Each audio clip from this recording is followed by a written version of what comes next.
Es el turno de Joaquín Mañoso Valderrama. Él es arquitecto urbanista, tiene la doble condición. Él ha sido director general de planeamiento en el Ayuntamiento de Madrid, decano del Colegio de Arquitectos de Canarias en la fase de elaboración de la ley de suelo de Canarias.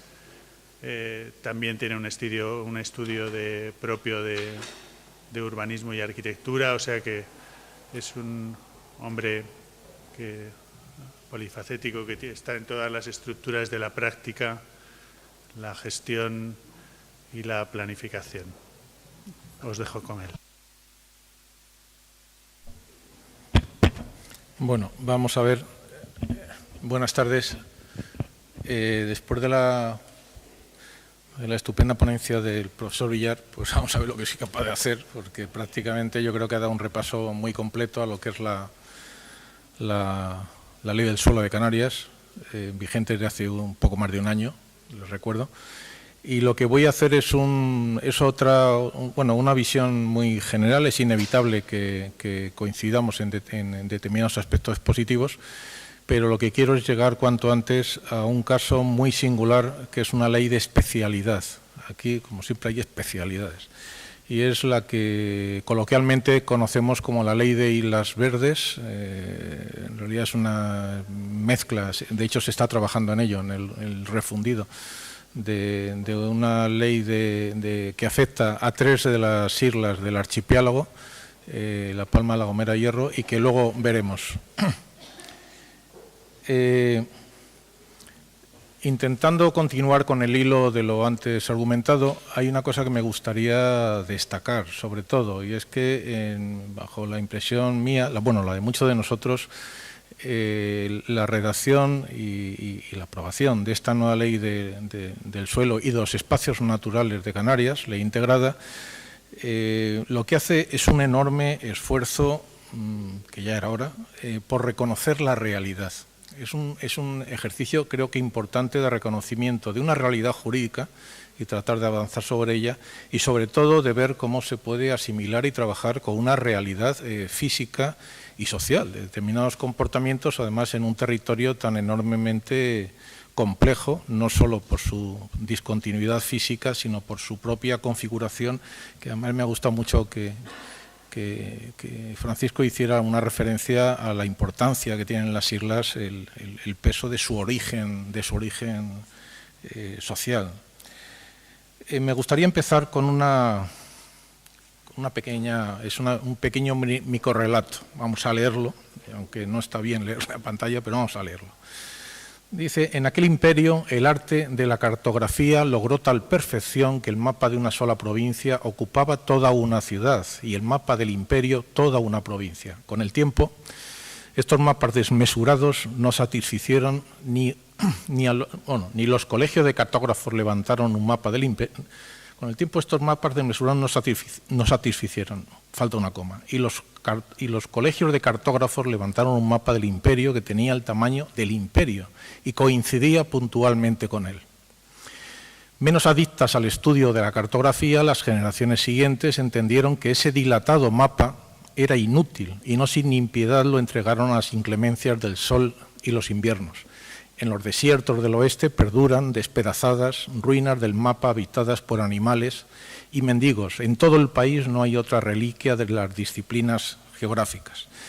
Esto añadiría, esto es un invento de Jorge Luis Borges con uno de estos autores que él se inventaba, no existe, este Suárez Miranda, pero bueno, esto yo lo remato diciendo que en efecto la ciencia de la cartografía se creía tan exacta que solo un mapa de China, en este caso tan grande como China, sería suficiente con la finalidad que pretendía en este caso, que era tratar de llegar a todos los confines, definir que no se escapase nadie ni de pagar impuestos, ni de aplicar las leyes, ni nada de nada, con un pequeño problema. Cuando consiguieron este instrumento, al final lo que pasa es que no había manera de aplicarlo porque, entre otras cosas, el imperio se había arruinado. No sé si les sonará. A veces estamos con estas cosas y es así.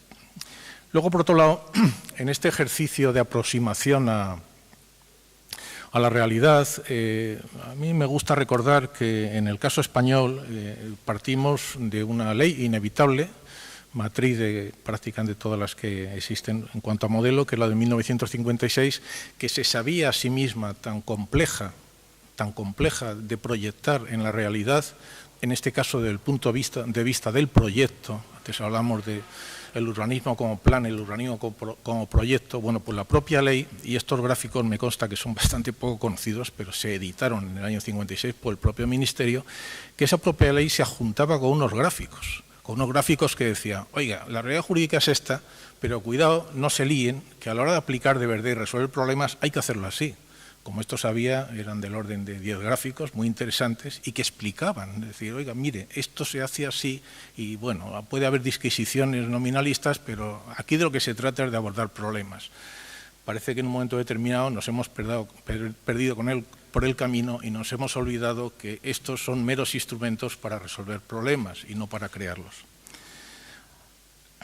Avanzamos un poquito más. Vamos a ver, con esto lo que quiero es, estamos hablando de la ley del suelo de Canarias, creo que es bueno, aunque yo nací en Madrid, pero se nota por el acento, que no soy canario, pero en realidad tengo la suerte de que me adoptaron hace muchísimas ya décadas en Canarias. Sí he podido comprobar con el tiempo que la realidad canaria es difícil de entender, está muy lejos, está en África. Está en el Atlántico, es complicado. Y creo que es bueno situarlo, aunque sea muy rápidamente vamos a hacerlo.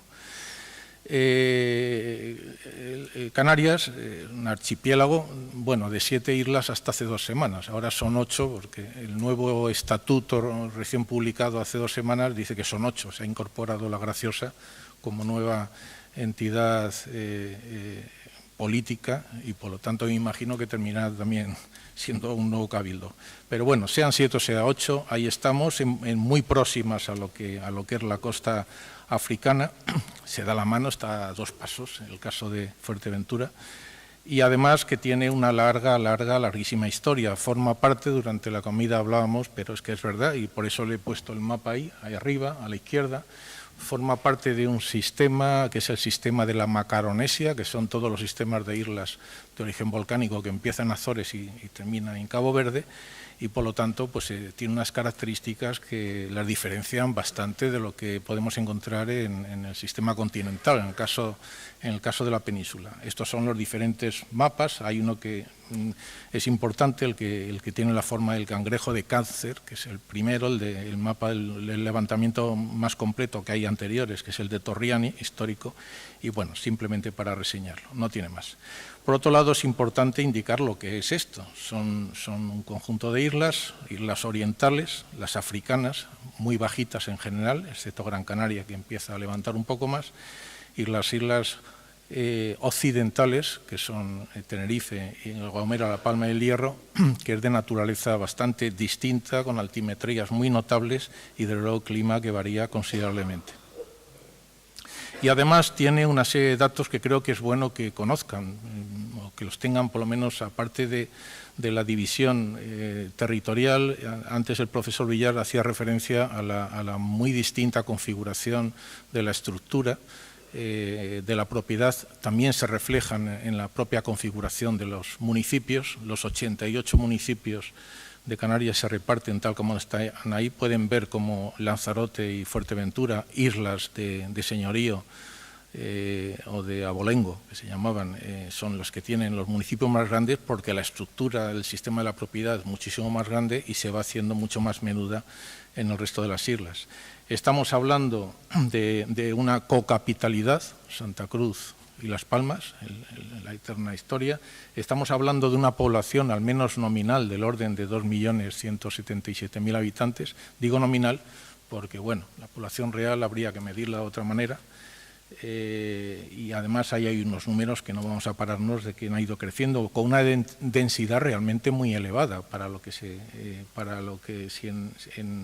estamos hablando de 292 habitantes kilómetro cuadrado, que es la media, bastante superior al nacional, pero que llegamos en Gran Canaria a tener 546 habitantes kilómetro cuadrado, el caso de Tenerife 437. Quienes manejen estas cifras ven que son números realmente serios. Las superficies están ahí.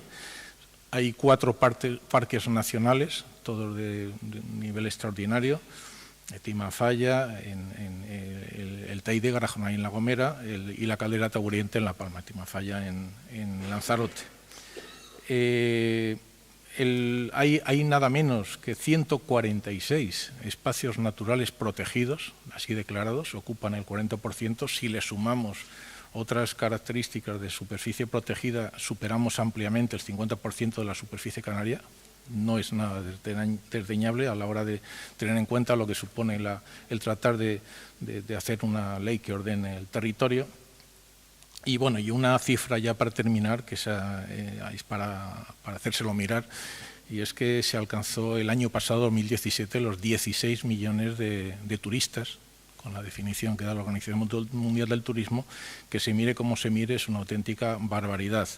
La cifra que yo tengo de plazas alojativas a fecha, pero bueno, da igual, es en orden de 435.000 plazas turísticas en activo, hay otras dadas de baja, con un reparto muy desigual entre lo que llamamos allí las plazas hoteleras, extrahoteleras, y sobre todo sin perder de vista que la actividad turística, primera actividad económica con diferencia, tiene un carácter no estacional, es una máquina de funcionar y de producir durante todo el año, lo que supone que cualquier planificación en el territorio a la hora de tener en cuenta recursos, pues se ha de tener en cuenta. No es lo mismo que ocurre aquí en Levante, aquí ustedes, en su territorio, con una fuerte temporalidad, este tipo de cuestiones. Bien, algunas imágenes, esto es simplemente para la que tengan en la cabeza, o sea, una imagen de esto es la isla de Tenerife, con ese sprawl, con ese disperso en las áreas metropolitanas que se ha venido produciendo, sobre todo en los últimos 30 años, pero muy potente. Por cierto, al hilo de uno de los comentarios que se ha venido haciendo sobre cómo se han ido ocupando determinados territorios, no podemos olvidar que aquí durante los años 70 y 80, sobre todo en torno a las capitales, a las zonas capitalinas, lo que se produjo son procesos enormes de autoconstrucción de carácter ilegal, que luego además se terminaron de alguna manera regulando y que todavía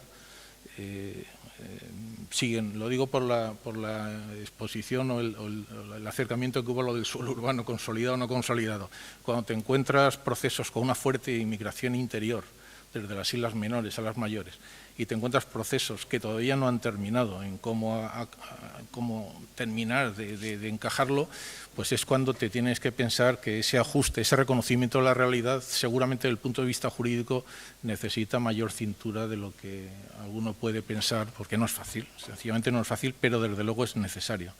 Este sería el caso de Gran Canaria, con todas las zonas del sur, de las zonas del interior, esa gran desconocida de esta isla, y en cualquier caso, hombre, yo lo que estoy intentando también es transmitirles que vale la pena visitar las islas. Claro.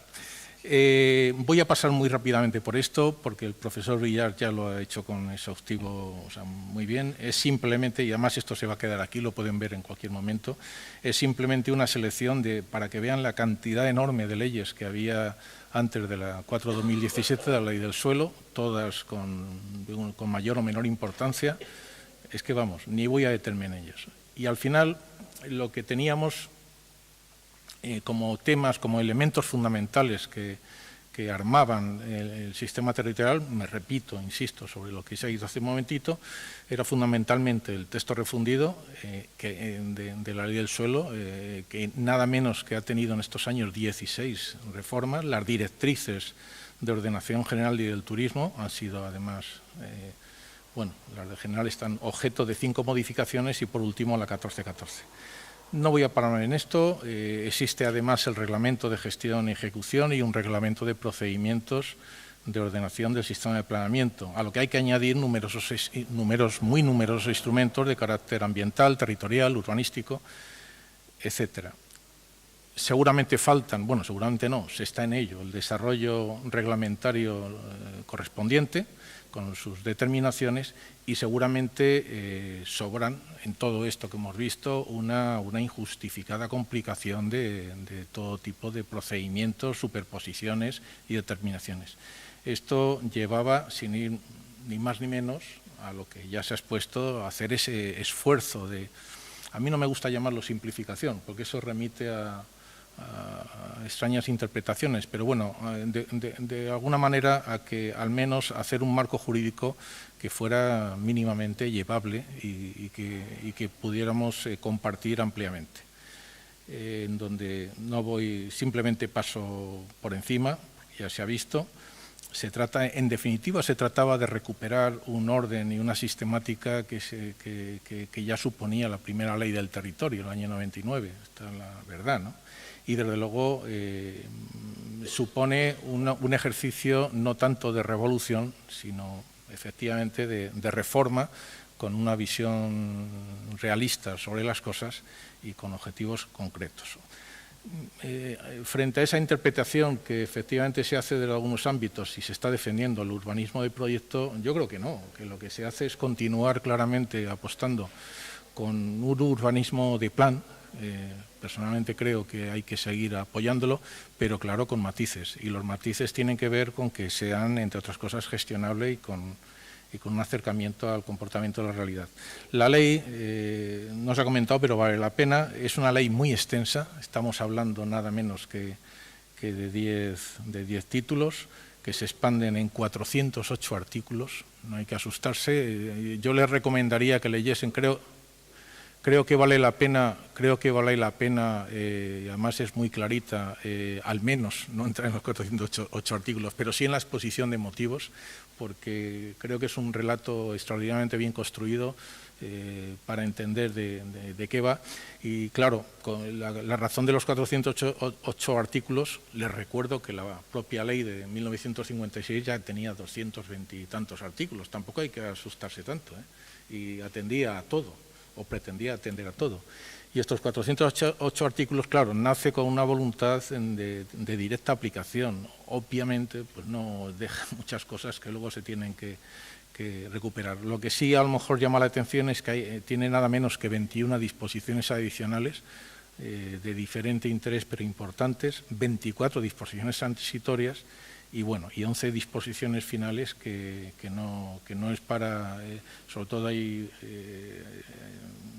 bueno, que vale la pena por lo menos saltar sobre ellas. Los objetivos ya se han expuesto sobradamente, los criterios lo mismo.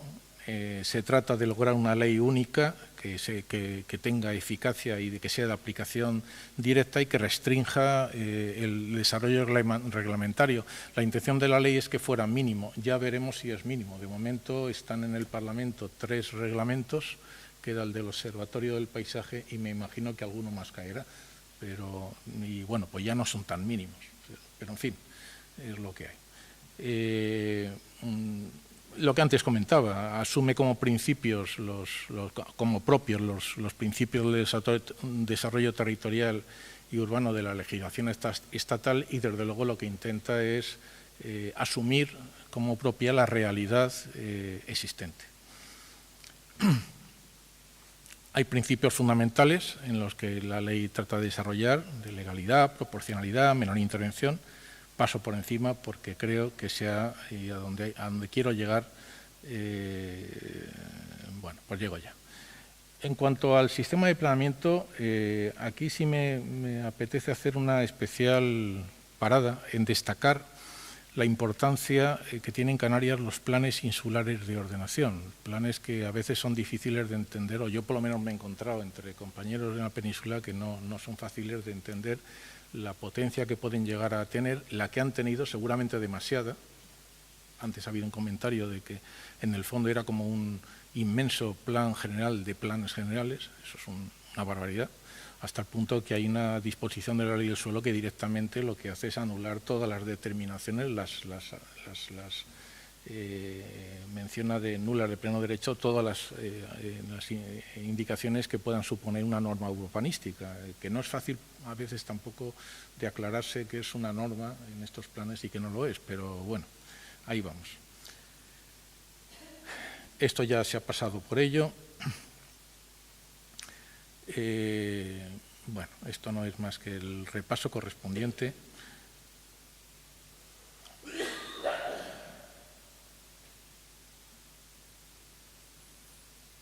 aquí está, en la disposición derogatoria, en el apartado 3, dice que afecta a cuantas determinaciones de los instrumentos de planeamiento en vigor contradigan el nuevo marco legal, en particular las determinaciones urbanísticas del planeamiento insular. Bueno, no vamos a insistir sobre ello.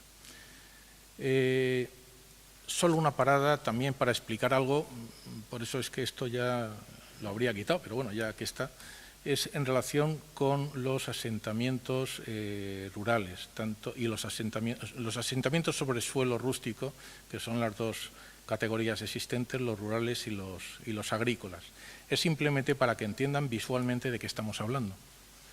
En la parte superior estamos hablando de un asentamiento correspondiente a Islas Verdes, en La Palma, otro es de La Gomera. En la parte inferior uno es de Gran Canaria, en el centro, y otro es, yo creo que más reconocible, es de Tenerife. Bueno, estos podemos considerarlo incluso un poco compactos. En realidad los asentamientos pueden llegar a tener un tamaño y una dispersión muy notable. El grave problema que tenemos, y además como planificador en ejercicio, son las enormes discusiones, precisamente por lo que se ha contado. Nadie quiere estar fuera de un asentamiento por las enormes implicaciones que tiene a la hora, sobre todo, pues, de valoración o de reconocimiento, aunque suponga a veces pagar más impuestos, pero es un problema fundamentalmente de valor. Claro, la ley lo que hace es intentar ceñirse, vamos a ver si lo consigue, ceñirse en esa filosofía que ya he mencionado varias veces, de un mero reconocimiento de lo existente, y que a partir de ese mero reconocimiento, no sé si será de mínimos, los espacios que quedan dentro de ese reconocidos, dentro de ese asentamiento, pues hay espacio más que sobrado para que se vaya colmatando y además ir realizando las operaciones que sean necesarias para que, bueno, pues tengan unas mínimas condiciones de ordenación de proyecto urbano. El mecanismo en una situación discontinua de asimilar las edificaciones que estén en una distancia máxima de 200 metros, efectivamente viene a solucionar un problema de reconocimiento legal. Vamos a ver en la práctica, con todo el establecimiento de infraestructuras y todo esto, cómo funciona. Esto solo, desgraciadamente, lo dirá el tiempo y la voluntad política, porque claro, estos son los caladeros de voto fundamentales, si entendemos cómo son las islas. Bueno, esto ya se ha comentado, de cómo es un plazo. Yo lo que he hecho y quiero exponerles es un ejercicio muy pesado, pero hay que hacerlo. Y es, bien, tenemos la ley aprobada. Desde el punto de vista de los procedimientos administrativos, uno de los objetivos fundamentales, esa obsesión que tiene muchos políticos y técnicos, cómo restringir, cómo aminorar plazos en los procedimientos, en las aprobaciones, como si todo dependiese fundamentalmente de los procedimientos meramente administrativos. Yo creo que el problema no está realmente ahí, aunque también está ahí, pero luego no está fundamentalmente. Está en otro tipo, que es toma de decisiones o, en definitiva, tener las ideas más claras de entrada. Pero bueno, puestos con esta ley, lo que me puse es analizar lo que llamo el mapa de procesos y qué calendarios de tiempos se podía establecer ahí. Si realmente con esta nueva ley podíamos aminorar tiempos a la hora de redacción y tramitación de los planes. Y claro, tenía que partir de un escenario muy anterior. Voy a pasar rápido porque aquí hay las 11 figuras fundamentales que van desde una revisión de plan general. Antes se llamaba ELISA, estamos hablando de un escenario que partimos del año 2011, el informe de sostenibilidad ambiental, hasta lo que es una calificación territorial. Son de mayor a menor, desde unos planes parciales, en fin, las diferentes figuras fundamentales y cómo, identificando administraciones competentes, según una situación actual, la administración competente en un borrador, que es el borrador que se inició con la ley que fue luego la 1414, esto se hizo entonces, ya se empezaba a trabajar, qué pasaba, cómo suponía, es en el color más amarillito, más azul y amarillo, y qué suponía en el año 2011 con la situación vigente entonces en términos de mera redacción y tramitación, sin meter por medio los tiempos de tomar de decisiones y demás. Y claro, nos íbamos a la barbaridad de que en el caso de la revisión de un plan general éramos entre 64 y 90 meses. multipliquen o súmenle los tiempos de toma de decisiones que son ajenos al menor procedimiento y bueno, pues llegamos a los 9 años, 10 años, 12 años con suma facilidad.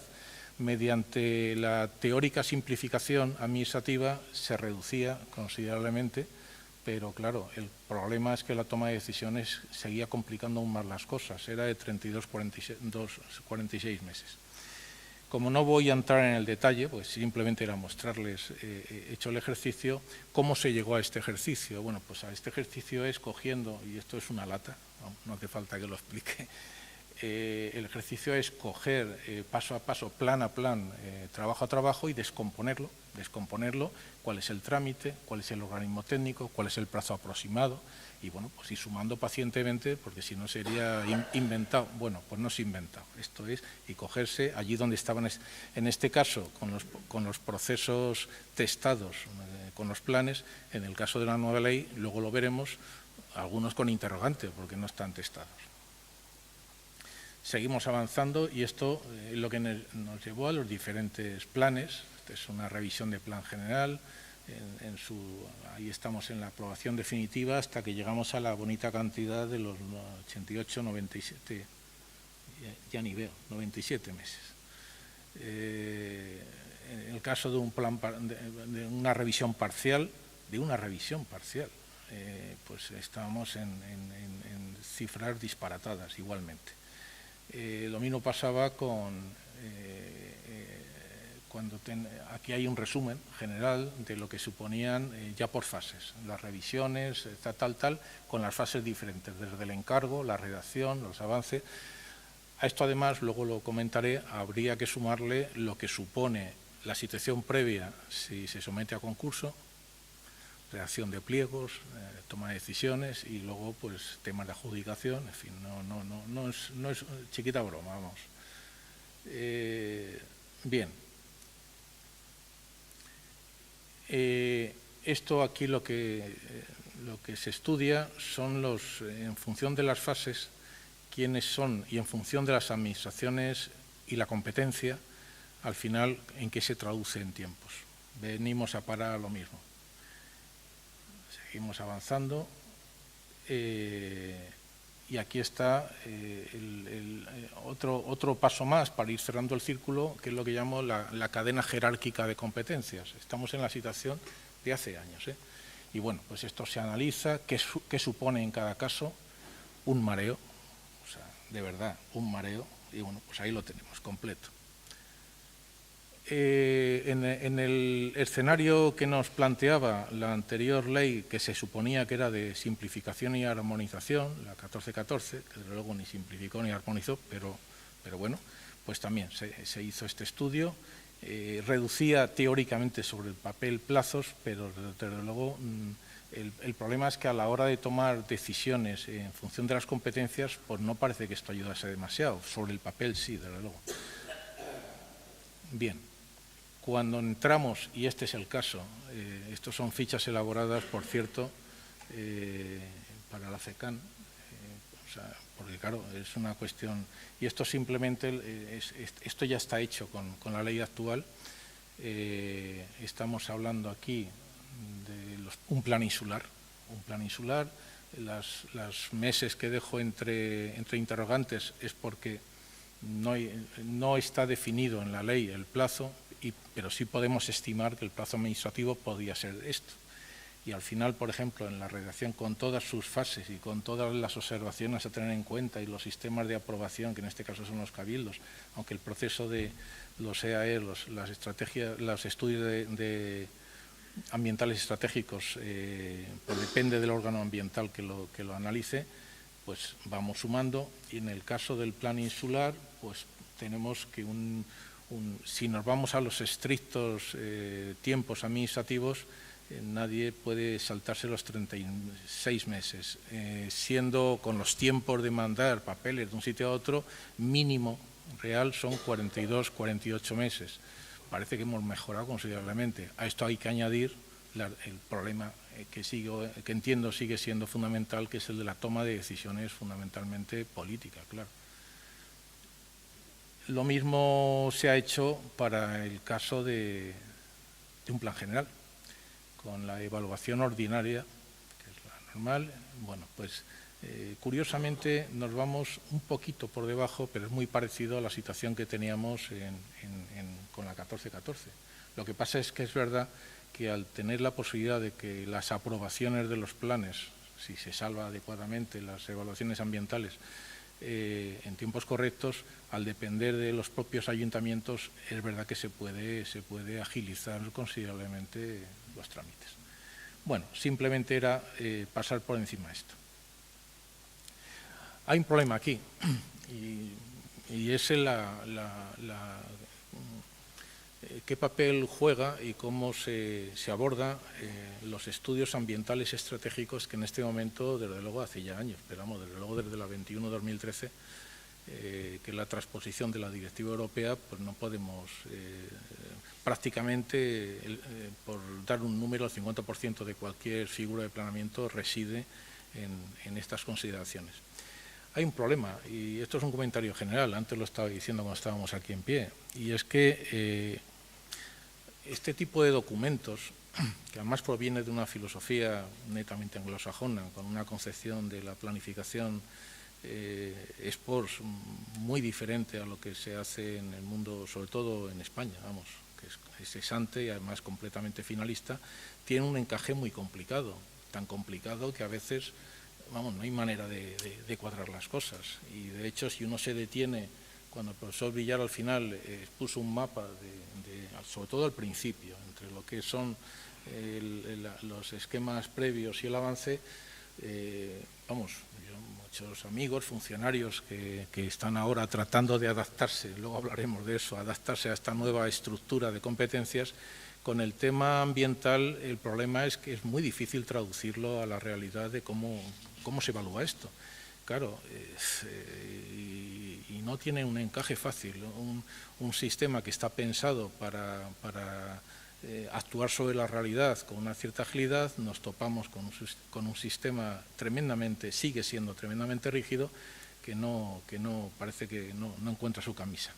Luego, por si fuera poco, nos encontramos con una dificultad. Esto ya es de mi cosecha particular, y es que con la entrada en vigor me imagino que aquí habrá algún funcionario que estarán ya sufriendo lo que es la aplicación de la 9/2017 de la Ley de Contratos del 1 de marzo a la contratación de servicios profesionales, y cómo concretamente en el caso del planeamiento, del urbanismo, pues, en fin, yo no sé, yo no he encontrado todavía ni un secretario ni un interventor que se relaje.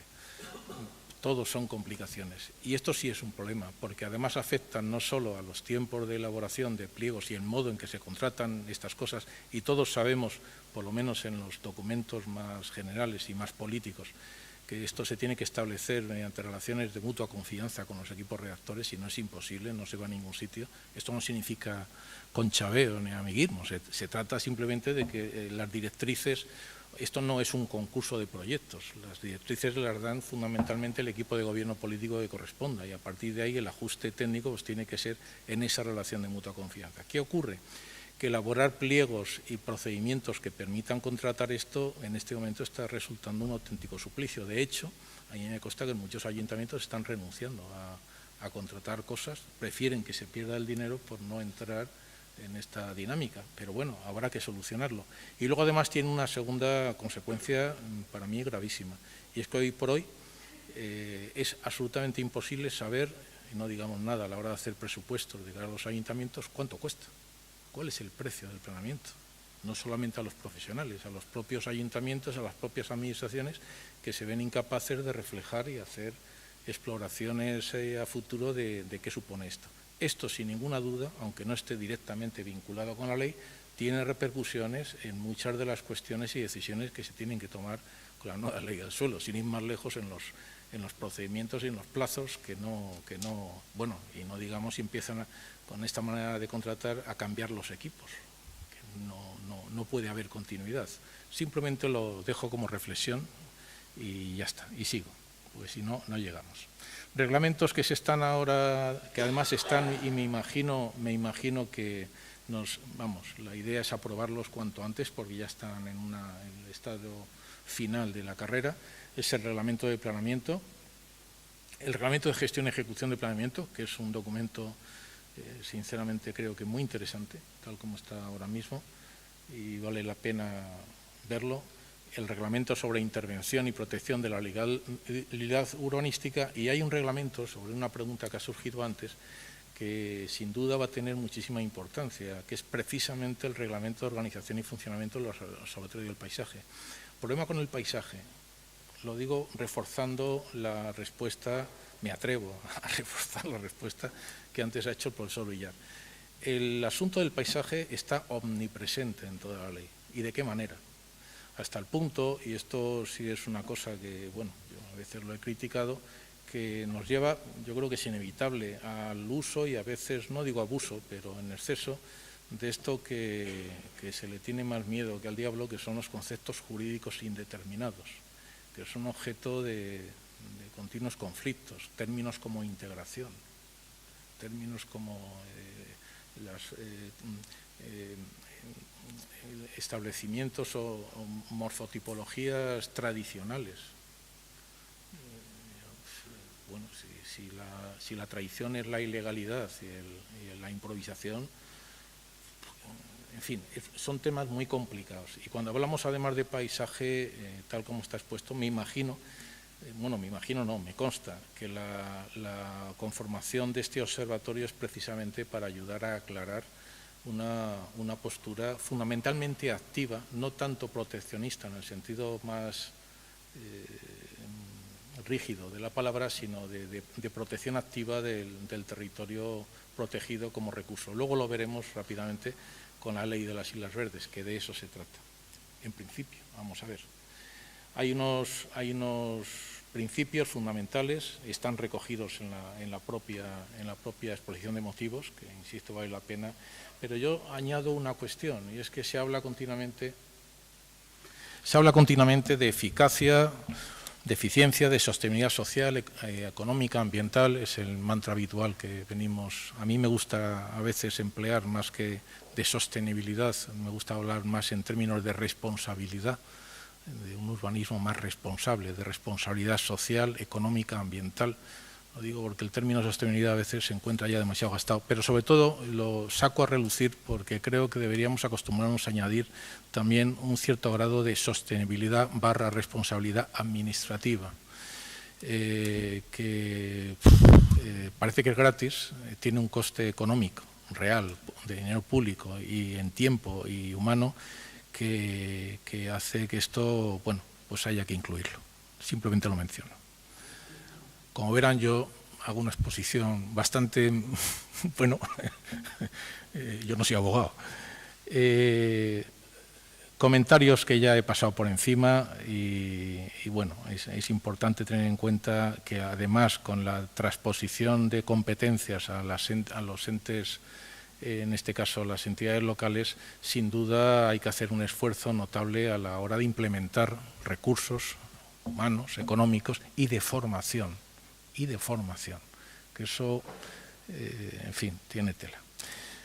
Vamos a ver, voy a intentar hacer, no puedo ir más que muy rápido, porque tampoco se trata de extenderme mucho. Luego además dejaré a su disposición un texto que, aparte de una serie de reflexiones hechas, donde hay un resumen de esta interesantísima ley.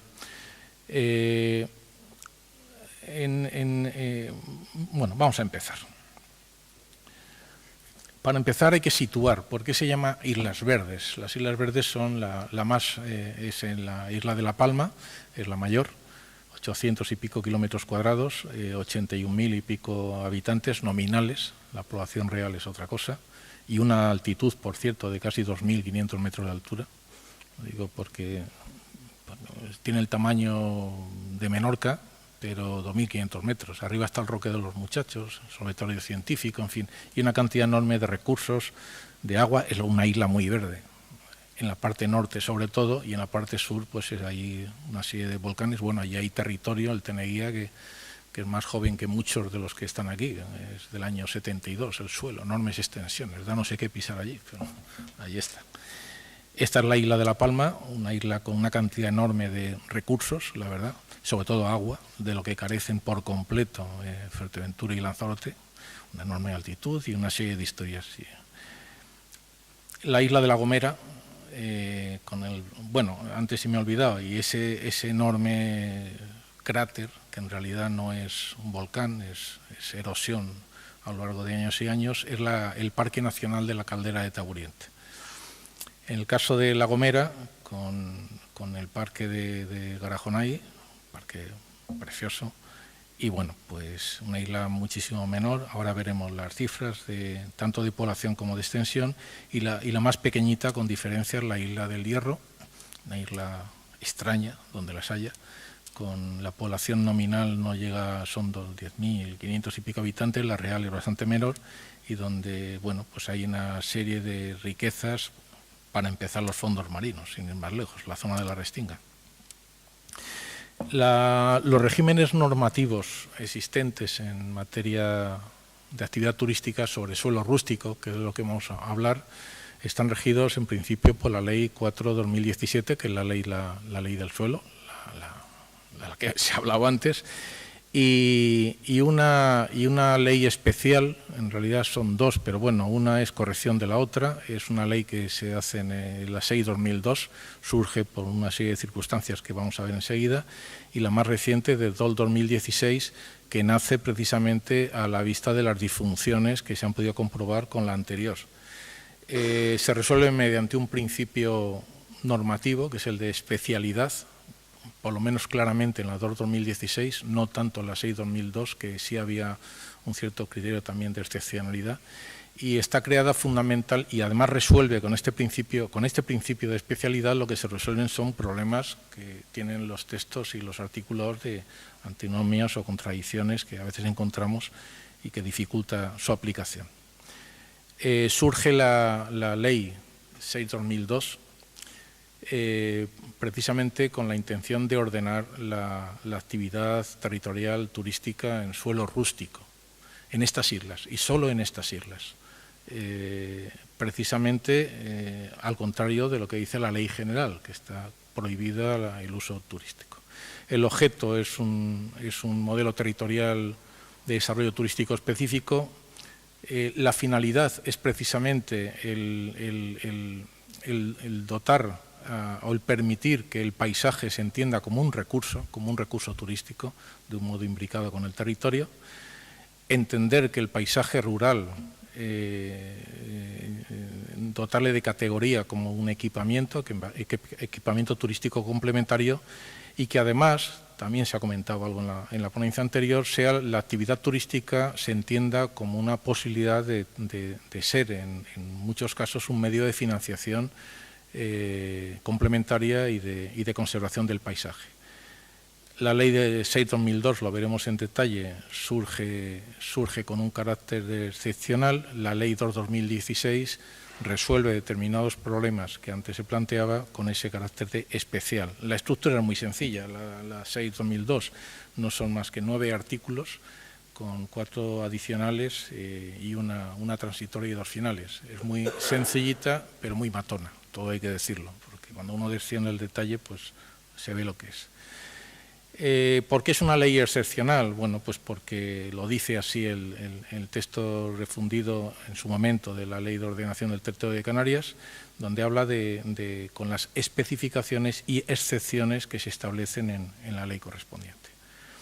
Es una ley especial, lo dice tanto la 2002 al decir que se regirá por la presente ley, y es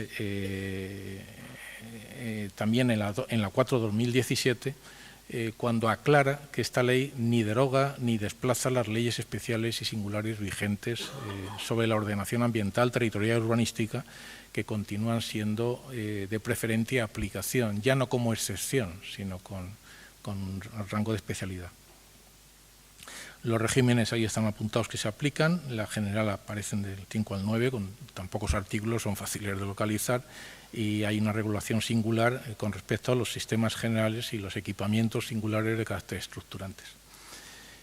El objetivo fundamental es el que está ahí descrito, que era cómo incorporar la economía turística a estas islas menores, que con muchos se han ido quedando muy rezagadas con respecto al proceso de desarrollo de lo que ha sido y es la principal recurso económico de las islas, que es el turismo. No voy a entrar si es mejor o es peor o cómo se debe entender. Lo único es que aborda una realidad, lo veremos con un poquito de detalle, de población excedente, de generación de deseconomías, en fin, islas básicamente subvencionadas y además entendiendo que es un problema, entendiendo la subvención, en este caso del plátano, de los cultivos, entendiendo la subvención casi como un derecho y no como una ayuda, eso genera problemas a la hora de estructurar una determinada sociedad, por pequeñas que sean. Y en este sentido, pues hay una serie de comentarios que hay que hacer, y es que, bueno, en mi opinión, no es posible conseguir determinado tipo de objetivos, sean sociales, o ambientales o económicos, si no se articula un sistema económico que lo sustente de una manera adecuada. Las islas tienen condiciones y recursos, otra cosa es cómo se convierten en productos, sin los cuales no es posible ese viaje, ese camino del recurso al producto, pues hay que ver cómo se incardina y se articula correctamente. El turismo, desde luego, en este sentido hay que entenderlo como una actividad estratégica, no subsidiaria, sino estratégica, y así se ha terminado admitiendo por parte de esas islas. Y bueno, pues esto se suma a lo que será inevitablemente, que es la caída del mundo agrícola platanero a partir del ir perdiendo las subvenciones, aunque esto se viene diciendo hace muchos años y nunca terminan de desaparecer, pero bueno, esto parece inevitable, y la poca actividad industrial que allí se realiza. Pero vamos a ver, yo me interesaría ver, aunque sea también muy rápidamente, hacer una pequeña historia, porque es un ejemplo de cómo se fabrica un marco, la SEI 2002, de cómo se hace un marco legal para solucionar un problema y cómo al cabo de varios años resulta que ese marco legal, esa herramienta, ese instrumento no ha funcionado o no ha funcionado correctamente y hay que volverlo a corregir. De hecho, y lo veremos al final, se acaba de aprobar, como quien dice, la DOR 2016 y ya se está reformando, no exactamente un texto refundido de estas dos, porque, bueno, pues ¿por qué no termina de ahí? Todavía siguen quedando puntos que nos complicamos la vida y a lo mejor es que hay que pensar que el problema no es tanto legal, sino de tener objetivos más claros. Esto lo veremos al final, de dónde queremos ir. Esto es generalizable a casi todo. En Canarias, a principios del año 2000, nos encontrábamos con un escenario, esto es interesante tenerlo presente, donde había 12 millones de turistas. Les recuerdo, antes he comentado, en el año pasado se alcanzaron los 16, no está mal teniendo en cuenta que ha habido crisis, etcétera, etcétera, el crecimiento producido. En fin, además se van produciendo diferentes, aparte de masificaciones de la oferta, en las 4 islas fundamentales turísticas, Gran Canaria, Tenerife, Lanzarote, Fuerteventura. Hay procesos, hay una planta turística, de alojamiento turístico, que ya empieza a tener claros manifiestos hace años de ser madura, de necesidad de revitalizarse, de regenerarse. Eso es otra charla. Y desde luego lo que ha habido es un importante crecimiento demográfico en todas estas islas en comparación con las Islas Verdes. Esto se ha intensificado con importantes grados de desigualdad económica, social, entre unas islas y otras. En respuesta a estos problemas y otros, se aprobó, me refiero a la masificación, etcétera, se aprobó lo que en las islas conocemos como la ley de moratoria, y es una parada en seco, decir, bueno, aunque es discutible cómo se hizo, que ya originó problemas, bueno, en fin, un poco lío que no vale la pena ahora. Es lo mismo en paralelo a algo parecido a lo que también se hizo en las Islas Baleares. En un momento determinado pues tuvieron que frenar, parar y decir, bueno, ¿dónde vamos? Porque por aquí nos vamos a despeñar. Para eso surgió la SEI 2001, para todas las islas. Pero claro, el problema es que esta situación, por lo que fuera, fue extendida a las islas menores, que desde luego no estaban ni de lejos, es que ni siquiera habían ingresado en este tipo de procesos. El objetivo de esta ley era transitoriamente regular el régimen. En tanto, no se redactasen, que se aprobarían en el año 2003, las directrices de ordenación general, muy importantes, y las directrices de ordenación del turismo. Eran un cuerpo solo, pero en dos, o sea, una ley, pero en dos, bueno, con dos corpus de directrices separadas. De hecho, una ahora mismo está anulada y la otra sigue vigente, que es la del turismo. Bueno, sigue anulada en casi su mayoría. Vaya. Esto de la técnica. ¿Cómo se instrumentó esta ley? Ahí está expuesto, tampoco vamos a pararnos mucho. Se suspendió el uso turístico, se anularon un montón de licencias, se retrotrayeron, en fin, una serie de mecanismos que quien tenga curiosidad pues lo lee y ya está. Dice, respondía a este escenario, a las necesidades, a lo que pasaba en las Islas Verdes. Claramente no. O sea, en el caso de estas tres islas, lo que había era lo que hay todo un listado de algunas de las muchas más cosas que había. Tejido empresarial débil, alta tasa de desempleo, que se sigue manteniendo, regresión demográfica, etcétera, etcétera, etcétera. Se necesitaba realmente en estas islas una moratoria. Esto es un ejemplo de lo que supone lo que llamamos los territorios, la ciudad turística, absolutamente consolidada de esos sures.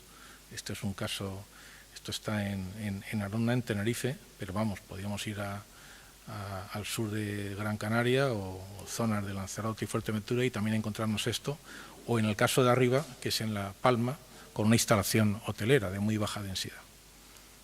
Bueno, pues resulta que la ley de moratoria resultó absolutamente inadecuada y entonces llegó la hora de plantear un nuevo instrumento con los años y con los diferentes instrumentos que permitieran una tramitación rápida, se supone que casi inmediata y que además permitiera definir un modelo transitorio propio de cada isla, específico, porque a pesar de todo, pues de estas tres islas además cada una tenía su problemática singular y para esto se elabora, antes de aprobarse las directrices, la 6/2002, que es la que venimos hablando. Los elementos básicos de esta ley, ya lo he comentado antes, entender el territorio como un recurso natural, conceptuar la actividad turística con un carácter estructurante del territorio y con carácter estratégico para el desarrollo de cada isla. Por ejemplo, esto está en La Palma. Los elementos y criterios de ese modelo ahí están expuestos: uso racional y duradero de los recursos naturales, intentar consolidar el sistema económico con el desarrollo de carácter endógeno, respeto a las señas de identidad, utilización del paisaje y el medio natural, el incidir con productos turísticos diferenciados. No solo estamos hablando de lo que se ha venido conociendo como turismo rural, es algo más, y alguna posibilidad del uso del suelo rústico con fines turísticos. Más elementos, en fin, son todos estos los que se proponía estas 6 en 2002 e incluso llegaba en el caso del suelo rústico en Canarias, supongo que como en muchos sitios, hay importantes piezas, importantes edificaciones y conjuntos que son en sí mismos, tienen protección patrimonial, patrimonio histórico y cultural. Bueno, pues el poder incorporarse de una manera especial. Los objetivos de esa ley responden a intentar recomponer el mapa de preocupación antes he pasado por él. Lo que pasa es que esta ley imponía una serie de condiciones y limitaciones a la implantación, un montón. Vamos a hacer una ley, vamos a intentar agilizar esto, pero eso sí, con condiciones, muchas. Yo cuando veo estas cosas digo, bueno, pues no sé, esto es como querer soplar y sorber al mismo tiempo y a veces es un poco difícil. Pero bueno, ahí están, se impone a esta ley, se instrumentalizan, eso tiene cierta lógica, a través de los planes insulares de ordenación territorial, que son los de cada isla.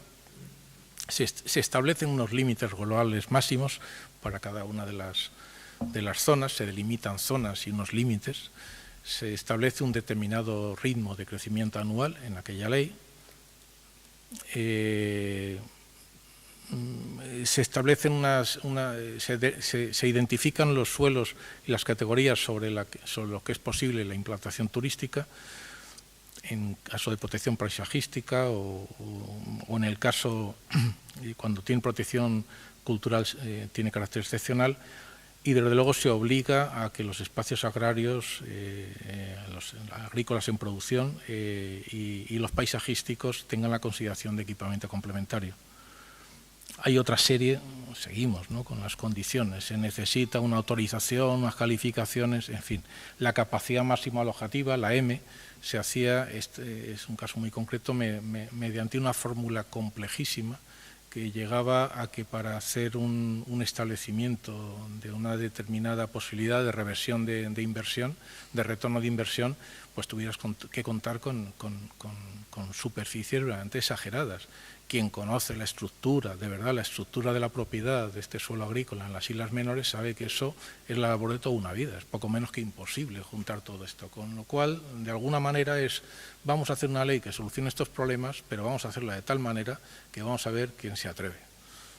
Bueno, en fin, yo por lo menos es la visión. Aparte, en este caso, incluso en muchos casos se terminaba con la obligación de un convenio o una cosa que es un proyecto de actuación territorial que no hemos conocido ninguno, por cierto, que se haya desarrollado en las islas. ¿Facilitó, de ahí viene esta pregunta, facilitó esta ley realmente, la 6/2002, el desarrollo turístico en las Islas Verdes? Pues no, porque de alguna manera entrañaba una moratoria específica encubierta.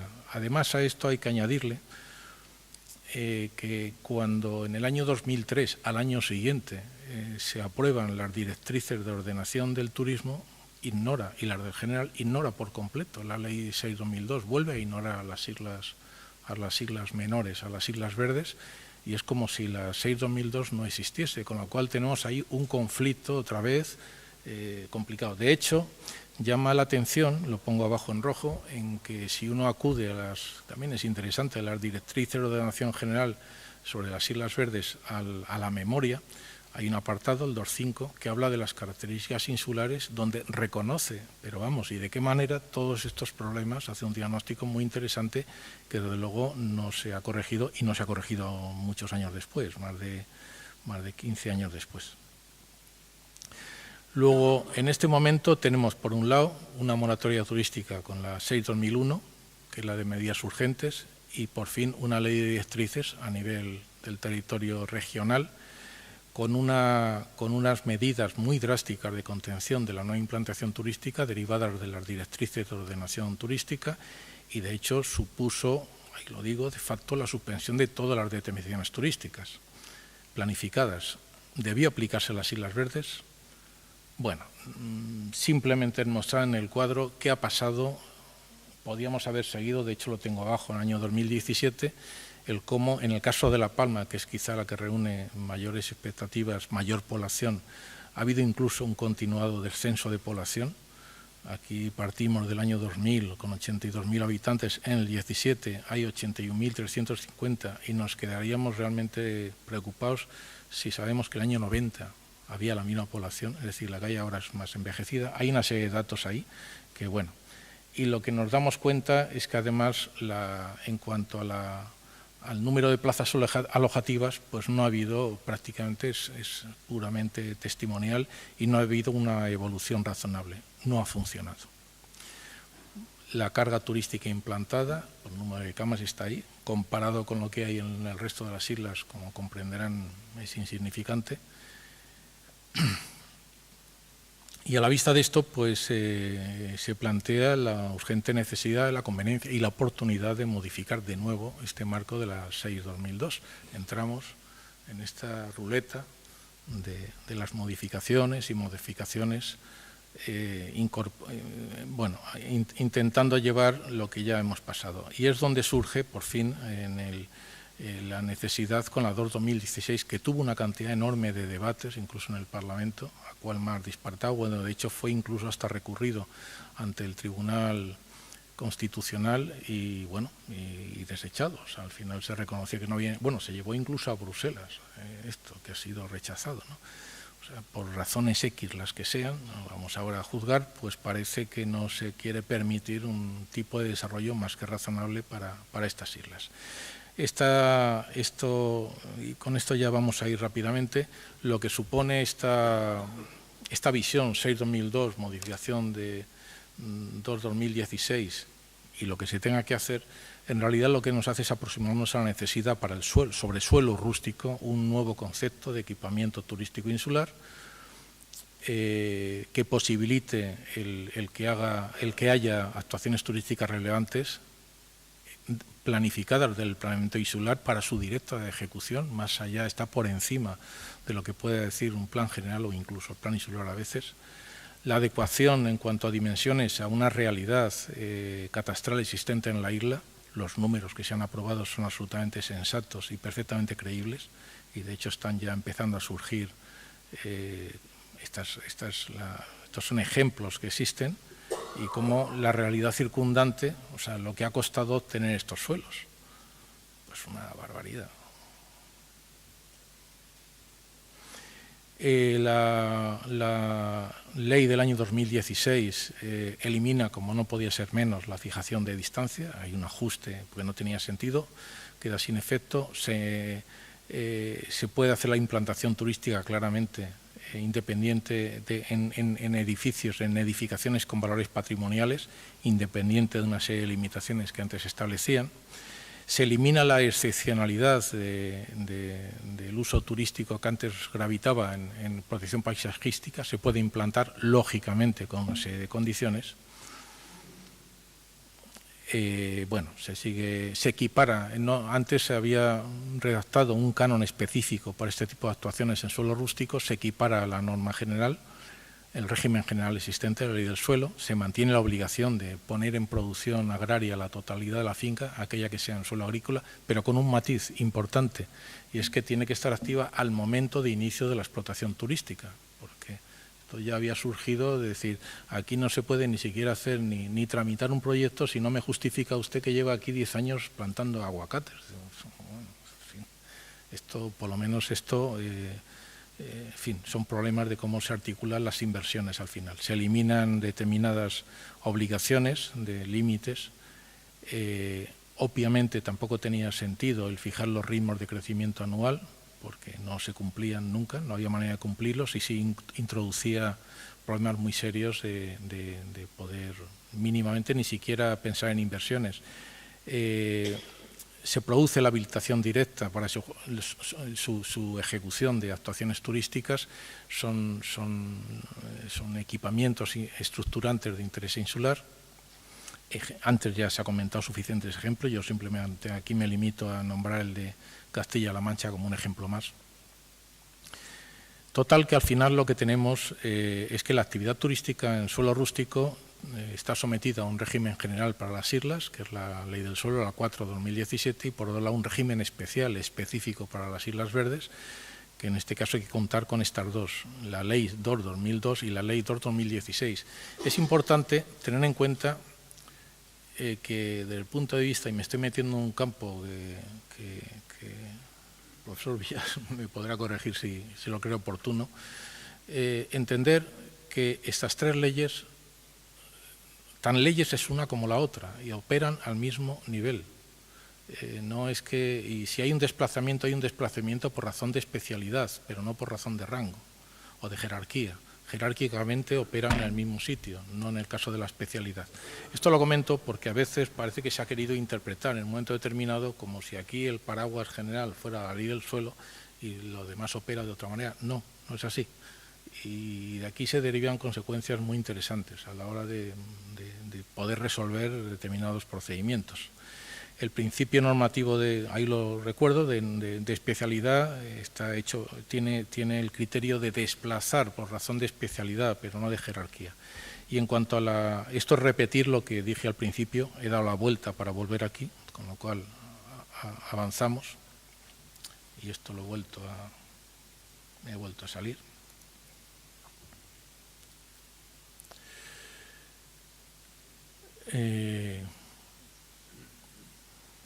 En este tipo de suelos desde la óptica de la Ley del Suelo General, la 4/2017, estas son cosas que ya se han comentado en la ponencia anterior, en edificación preexistente y existe el interés público social.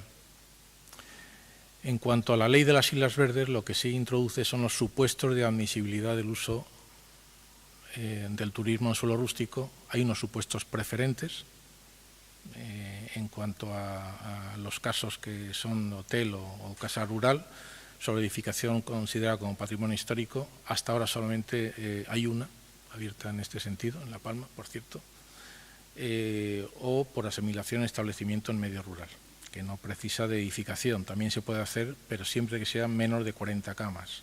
Todo esto está muy tasado. En el caso de asentamiento, sea rural o sea agrícola, pues hay unas condiciones mucho más sencillas. No hace falta que haya una edificación preexistente, no hace falta una previsión en planeamiento, salvo que esté expresamente prohibido, y desde luego hay una serie de preceptos anteriores que hay que entender que están derogados, como que estén justificados por un planeamiento anterior en asentamiento o la capacidad alojativa máxima que también se establecía anteriormente en proporcional a la población que hubiera en ese asentamiento. Esto ya no es de aplicación.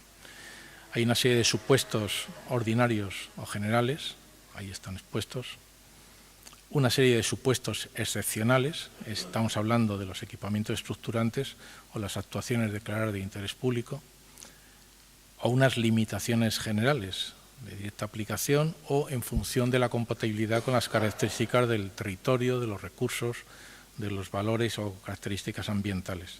Y desde luego lo que tiene un peso importante, artículo 8.1, es en la medida en que conserven a potenciar, conservar, preservar o regenerar los valores territoriales existentes. Los instrumentos de ordenación, aquí a partir del plan insular,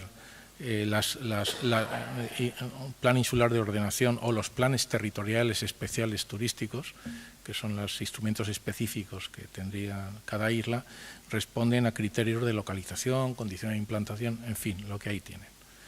En cuanto a las ordenanzas insulares, después de la explicación que ha dado el profesor Villar, creo innecesario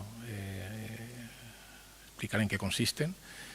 Y en cuanto a los instrumentos de planificación singular turística, 3/4 de lo mismo. Allí son los que conocemos con esta del IPST, las manías de las siglas, pero bueno, así las conocemos. Son implantables en cualquier condición de suelo rústico, etcétera, etcétera. Las condiciones son básicamente por origen y por contenido. Ahí están desarrolladas y en función de esto se regulan las tanto de superficies mínimas que han de cumplir en cada caso, y además ¿cómo se llama? El número de metros cuadrados por plaza que se ha de tener, en su caso, con porcentaje de ocupación, en fin, lo que son la regulación de las características habituales de este tipo de cosas. En materia turística hay que cumplir, lógicamente, una serie de estándares. Se desplazan los estándares que hay en la ley general porque están contenidos en esta ley específica. Y además hay que acudir a un decreto específico turístico que es el 232/2010 de las islas para las islas de La Palma, La Gomera y El Hierro. En cuanto a límites cuantitativos y en relación con la capacidad alojativa, con esta ley lo que ha pasado es lo que ahí se suprimen fundamentalmente limitaciones y condiciones con la intención de agilizar la posibilidad de implantación.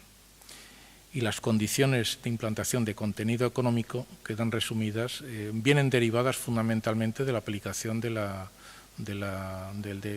directiva Bolkestein y su traducción a la 17/2009 de libre acceso a actividades y servicios de ese ejercicio. Esto ha habido sucesivas sentencias, sucesivas anulaciones, y con motivo de esto pues quedan anuladas determinadas determinaciones que limitaban por razón de contenido económico la implantación de este tipo de instalaciones. Títulos habilitantes, antes creo que con lo que se ha comentado, con esto se puede seguir fácilmente. Y luego, pues, bueno, la modulación especial, cómo se remite a la ley general los artículos correspondientes y cómo se conforman en cuanto a los usos ordinarios o extraordinarios. Bien, una serie de ejemplos, algunos existentes hace tiempo, que nacen de implantación en suelo rústico, que ya se han ido asimilando al suelo urbano, esto es en La Palma, otros que son proyectos que están ahora mismo en estudio, o otros que son suelos con un fuerte contenido, en este caso patrimonial, es en el caso arriba Santoco de La Palma, abajo es San Andrés y Sauces. Bueno, varios ejemplos de lo que son este tipo de recursos que se quieren potenciar.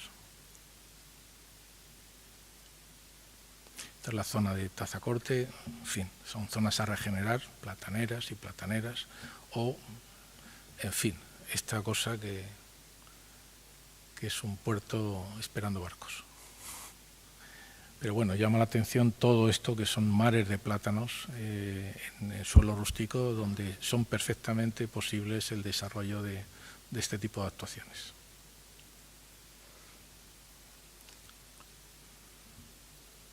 Bueno, termino con esto. Vamos a ver.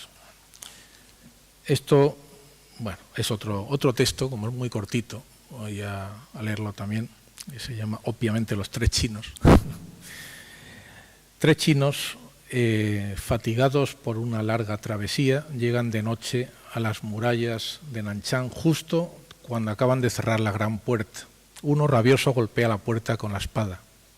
Otro, razonablemente, observa que esos golpes son inútiles y que más vale dormir en las afueras hasta que al día siguiente abran la puerta. El tercero avanza, parece que va a tropezar con la puerta, pero se hunde en ella, la atraviesa y aparece al otro lado. ¿Por qué leo esto? Bueno, pues porque al final, y verán que he pasado muy rápidamente con la ley, tampoco con demasiado entusiasmo, lo sé. Al final yo creo que tenemos que hacer una importante reflexión en que esto de las leyes, los reglamentos, los instrumentos jurídicos, en fin, estas herramientas de las que nos hemos dotado para poder sobrevivir en el Estado de Derecho y hacer cosas, no son más que eso, herramientas, instrumentos legales, técnicos, para actuar en la realidad, transformarla, responder a necesidades o simplemente a nuestros sueños. El problema es detectar otra cosa y es aclararnos sobre lo que queremos hacer, dónde queremos ir. En definitiva,